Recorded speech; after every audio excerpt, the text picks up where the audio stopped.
Vivendo com Jesus, capítulo 27, Tempestades do Coração. A região, na sua simplicidade, fascinava e ainda sensibiliza todos aqueles que a visitam.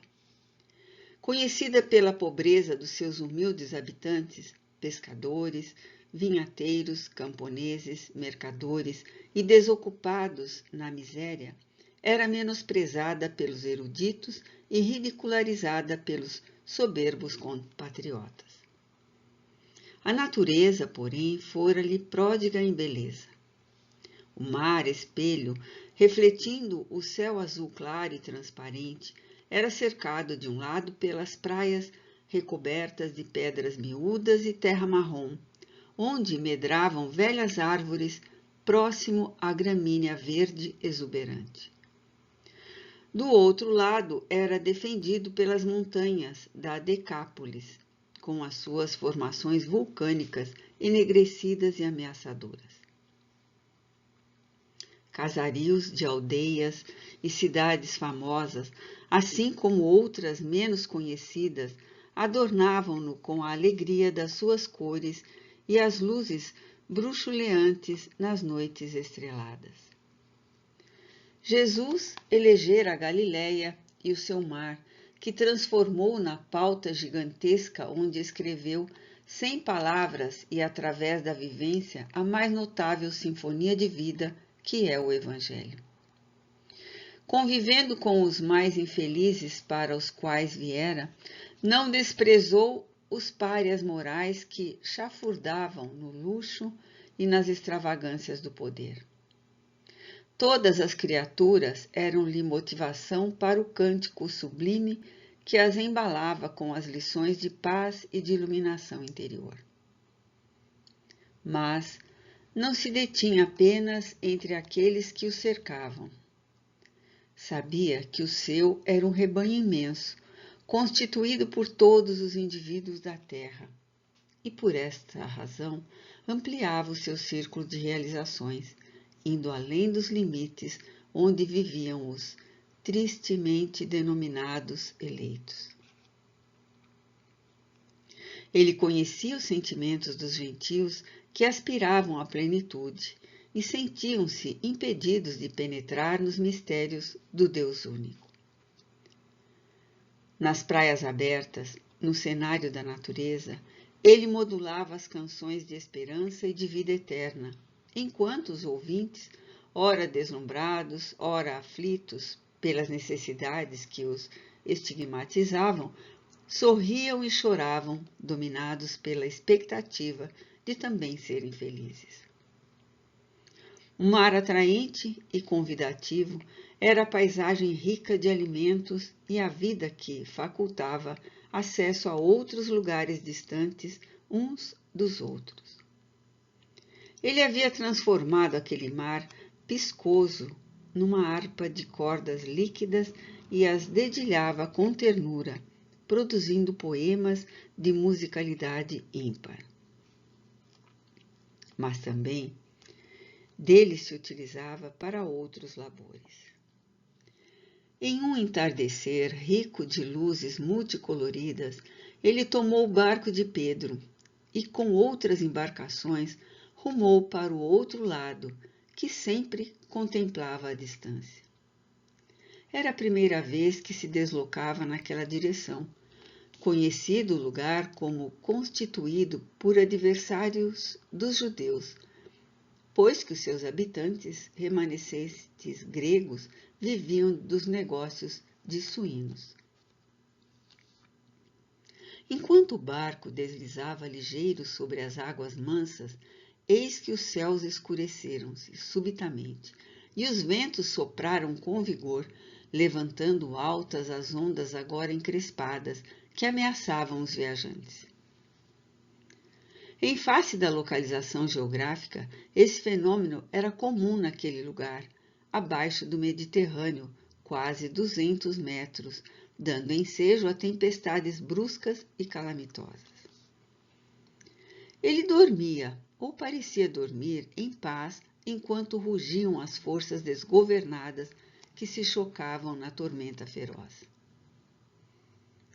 Receando o pior, assustados e trêmulos, os discípulos despertaram-no e apresentaram o seu receio na frágil embarcação, jogada de um para outro lado pelas ondas e ventos furiosos. Ele ergueu-se, semelhante a um raio de sol, e reclamou com a tormenta, impondo a sua vontade. Suave calmaria sucedeu à agitação das ondas, e o entardecer ressurgiu sereno e colorido, como um leque de plumas em tonalidades variadas. Os seus, que com ele conviviam na sua simplicidade, não o conheciam, tomados de perplexidade, indagaram: que homem é este que até os ventos e o mar lhe obedecem? E ancoraram na outra margem, galgando os penhascos íngremes e pontiagudos na direção de Gadara ou Gerser.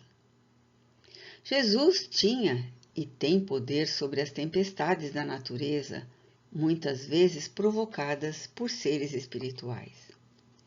Também se preocupava com as tempestades do coração, esses tormentos que envilecem o ser humano e o levam a situações lamentáveis. No lago ou mar da Galileia, fora-lhe fácil aplicar as fúrias, ordenando aos seus agentes que a fizessem cessar, o que logo aconteceu. Para as tormentas do coração, propôs inúmeras diretrizes de segurança moral capazes de superá-las. Nenhuma, porém, mais expressiva e difícil do que essa que se encontra na lei de amor, propondo o mergulho nas águas agitadas dos sentimentos primários, para deles o indivíduo libertar-se, adquirindo paz. Ofereceu igualmente o equipamento apropriado para a imersão no abismo de si mesmo, que é o escafandro do esforço pessoal. É muito fácil a vitória externa, aquela que diz respeito à relação com os outros.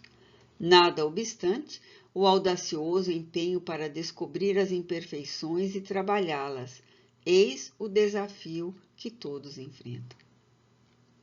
O seu propósito tem sido, desde aqueles já algo remotos tempos, a conquista da paz do coração.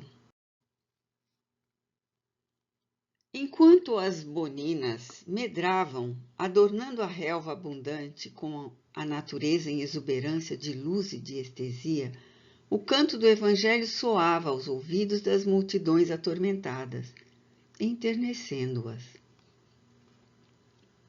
Ouviam-no todos aqueles que o seguiam, mas não entendiam, mantendo os hábitos mentais e morais viciosos.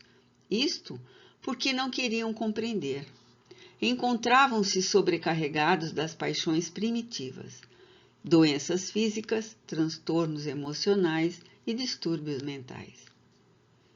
A miséria econômica e a falta de objetivos relevantes jugulavam-nos as mesquinhez nos combates exaustivos dos vícios e da degradação. Ele oferecia a cura da alma para sempre, e todos optavam pela recuperação do corpo, mesmo que sofrendo o retorno das enfermidades dilaceradoras, cujas causas encontravam-se no ser profundo. Ele amava e sacrificava-se, ensinando a libertação do mal através da transformação moral. No entanto, os que o buscavam prosseguiam na luta para manter-se na ilusão tormentosa do cotidiano. Ele era a luz que podia anular a treva interior da ignorância. Porém, as massas infelizes, sedentas de prazer, beneficiavam-se um pouco e logo se atiravam nos calabouços da demorada prisão em que se compraziam, povoada de crimes. Ele propunha a paz, e quase todos esperavam a guerra contra os outros, olvidando os inimigos reais que se encontram no seu mundo íntimo. Apesar disso, ele prosseguiu estoico e perseverante até o momento da morte infamante, procurando aplacar as tempestades dos corações. e voltou, aureolado de ternura e de carinho, confirmando seu amor por todos aqueles que são colhidos pelas tormentas internas, no mar proceloso das reencarnações purificadoras.